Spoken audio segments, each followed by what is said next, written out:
আমার দামি বাড়ি নাই, দামি গাড়ি নাই, দামি বিছানা নাই, ওই দামি বিছানার থেকে টেনে টেনে নামাইয়া নিচে চাটাই বিছাইয়া শোয়া দিবে।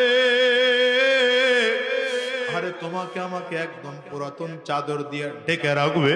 সন্তান এসে চিৎকার করে আব্বা আব্বা বলে ডাকবে, ডাকের সাড়া দিতে পারবো না। পর্দার আড়ালের মা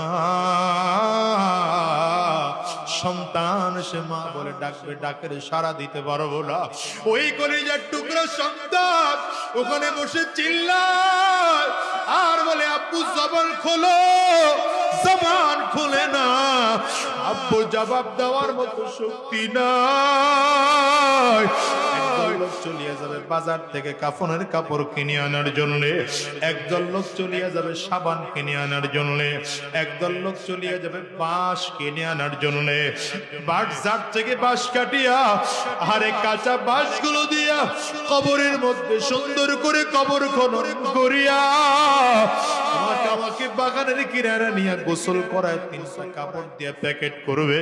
একটা মাথার মধ্যে বাঁধিবে, আর একটা কোমরে বানার, একটা পায়ের মধ্যে বাঁধিয়া জানাজাটা কমপ্লিট করাইয়া তিনজনে ধরাধরি করিয়া লাশ কবরের মধ্যে নিয়ে নামাবে।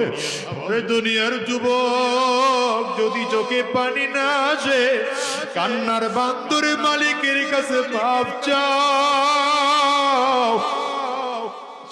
আরে কবরের মধ্যে লাশটা যখন নামাবে পায়ের বান খুলে, মাথার বান খুলে, মাজার বান খুলে দেবে। দুনিয়ার যুবকেরা